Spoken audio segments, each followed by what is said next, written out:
Derecho precolombino. Hagamos hincapié en el término. Esto hace referencia a todas las sociedades nativas antes de la llegada de Colón, que fue en 1492, ya que tuvo una influencia europea. Aquí se desarrollan miles de civilizaciones y cientos de culturas, donde desarrollaron en todo lo que es América, desde Mesoamérica, los Andes, de norte a sur, dando a destacar maya, azteca e incas. Estas elaboraron sistemas complejos políticos y sociales, siendo notables algunas tradiciones como son religiosas y artísticas, como son el sistema de selección artificial de cultivo, que eran maíz o papa, también la escritura, la metalurgia, entre otros. Finalmente tocamos los incas, que estos destacaron por sus conocimientos amplios en lo que son estrategias militares y por ser bélicos, que les permite convertirse en una civilización con la mayor territorial extensa, a que es referido que ocuparon desde Argentina, el norte de Argentina, Chile, Perú, Bolivia y parte de Ecuador.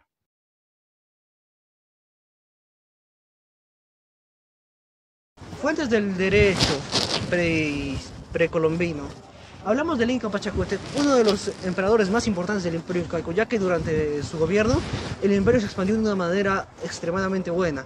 No solo eso, sino también que abarcó en la parte del progreso, por eso se la llamaba el Inca legislador también. Uno de los incas más importantes, ya que su mayor hazaña fue la victoria ante los chancas, después de que su padre y su hermano, quien iba a ser el nuevo Inca, abandonaran Cusco por miedo, y él tuvo que enfrentarse a los chancas, donde tuvo una victoria contundente.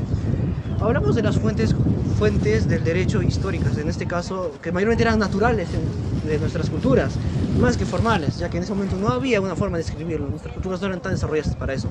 Hablamos, ¿cómo se llama?, de la cerámica, lo cual es importante, como son la Nazca, Chimucha, bien, pero lo más interesante son las momias, que como la momia Juanita, donde se ve claramente que cuando había sucesos naturales, ellos obligaban, como una obligación, a personas a sacrificarse por este motivo. Ese es un claro ejemplo de la momia Juanita. O también podemos hablar de la señora del Cabo, una de las cosas más interesantes, donde se puede ver que también en ese momento la mujer podía tener un alto cargo, como la señora del Cabo, que esa sacerdotisa murió en un parto, pero la manera como nos enterró, con oro y esas cosas, fueron interesantes, ya que mayormente se ve que las culturas no tenían tanto procedente hacia las mujeres, pero se puede ver que sí también tuvieron algunos lograron sobresalir en ese momento. También podemos hablar de las fuentes directas del derecho. En estas mayormente es donde se mete directamente de lleno al tema, mientras que las fuentes indirectas es donde, digamos, son doctrinas de un libro, donde uno lee el libro y luego comenta un libro.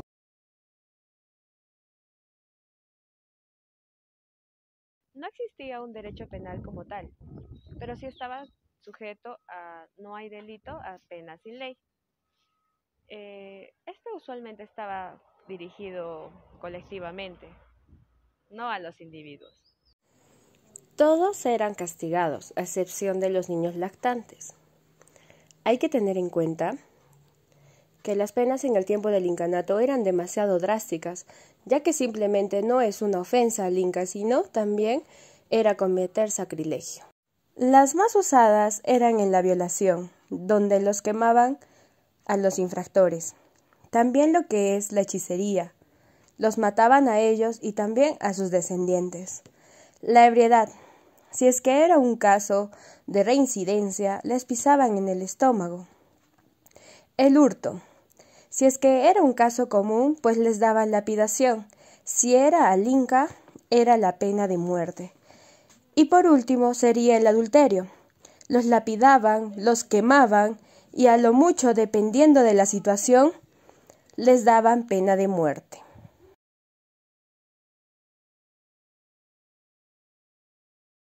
En la época de los incas existían prisiones, no como hoy en día las conocemos.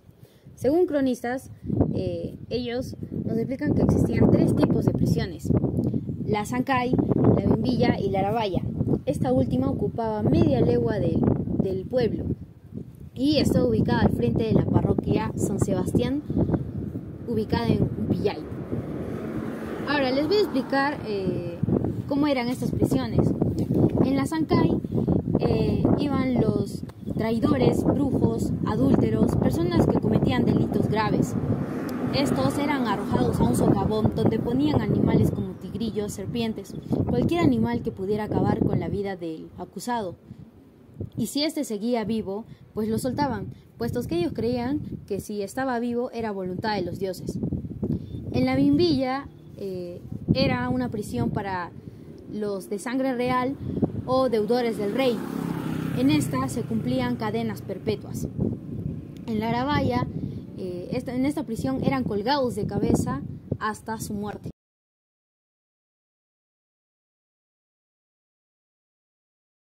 Los agentes de los incas. El Tahuantinsuyo tenía su propia organización social, los cuales era un conjunto de normas reguladoras ordenadas jurídicamente y jerárquicamente. Eran poco severas para las personas que pertenecían a los estamentos sociales muy altos, pero eran muy crueles y muy duros con las personas de los demás estamentos sociales, es decir, en los niveles bajos. Es así que los incas y otras culturas tenían un sistema de organización binario. Es así que se articula el Hanan, que era la parte alta, y el Urin, que era la parte baja. El Hanan abarcaba lo que era el Chinchaysuyo y el Antisuyo. Mientras tanto, el Urin abarcaba lo que era el Contisuyo y el Cuyasuyo. Estos estaban ordenados por el Consejo del Inca y conformados por 4 pucanas, los cuales eran como consejeros y también eran como jueces. El Tucurricu era el que administraba la justicia y a su vez podía dictar hasta sentencias de pena de muerte.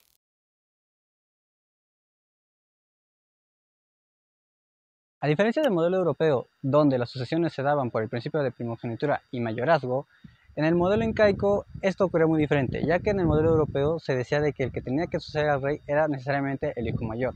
En el caso de los incas, esto era por el tema de la habilidad.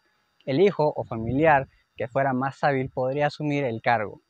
Ahora, esto que implicaba también de que habría muchos sucesores al trono, para lo cual los incas crean 2 limitantes. El primero era la influencia que tenían las panacas, la colla y la madre inca en la elección del nuevo auqui o príncipe inca, y a su vez también estaba el tema del incesto, lo cual hacía de que el sucesor del inca sea necesariamente miembro de la familia real y no se haya mezclado con sangre del pueblo, para así mantener la idea de que ellos eran todavía descendientes del dios Sol. Otro aspecto de la monarquía incaica era que, a diferencia de la europea, donde el príncipe solo podía ejercer el poder después de que el rey muriese, en el incanato ocurría algo muy diferente, ya que el príncipe heredero y el inca podían ejercer el poder a la par. Esto implicaba que el inca, por ejemplo, uno de ellos se podía quedar en el Cusco ejerciendo el cargo de legislador, mientras que otro podía encargarse de la expansión.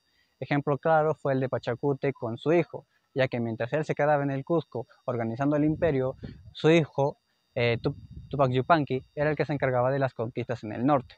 En el modelo inca, si bien la habilidad era necesaria para escoger al nuevo sucesor del imperio, eso también podía ser un punto en contra para el sucesor, ya que al no demostrar dicha habilidad que él demostraba o que se intuía tener, este podía ser reemplazado por otro que sí tuviese la habilidad para ejercer el cargo.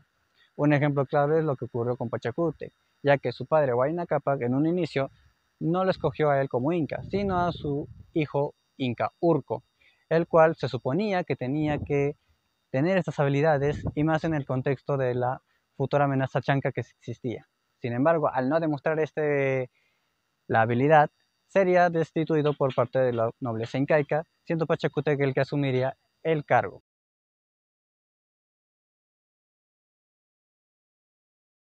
En el incanato no existía como tal un título de propiedad sobre la tierra, por más que la población la trabajase, sino que la tierra estaba ligada al Inca. Él era el dueño y señor de las tierras en el imperio, y este se encargaba de asignarlas a la población para que las trabajara. Dicha asignación era supervisada por los curacas, quienes se encargaban de que la gente cumpliera su oficio de trabajo en la tierra, ya que al no tener también una moneda, el trabajo era el modo de pago de tributos al imperio. Ahora, las tierras podían ser asignadas dependiendo al uso que se les iba a dar. Por ejemplo, podía haber tierras designadas a los curacas, ya sea a los 2 curacas, porque en el tema anterior se habló de una dualidad. También esto ocurría en los curacas y podía haber casos en que había 2 curacas y a cada uno se le entregaba una tierra. También habría tierras para el culto, que era ya sea el culto local de los dioses locales, o por así decirlo, dioses menores, y para el culto imperial, para el culto que se rendía en todo el imperio, generalmente para el Sol o para el Inti. También había tierras encargadas para el mismo Inca y las panacas, y como tierras para producir alimentos que serían luego almacenados en los tambos. Ahora, también se podía asignar, en otro aspecto, las tierras de acuerdo al género, para que se trabajara. Al género masculino o a los varones se les daba un topo o un sector de tierra, y a las mujeres se les daba medio topo, lo cual implicaba de que por género había una desproporcionalidad, y claramente estaba porque más que todo el hombre era el que se encargaba de trabajar la tierra, mientras las mujeres se encargaban de otros oficios.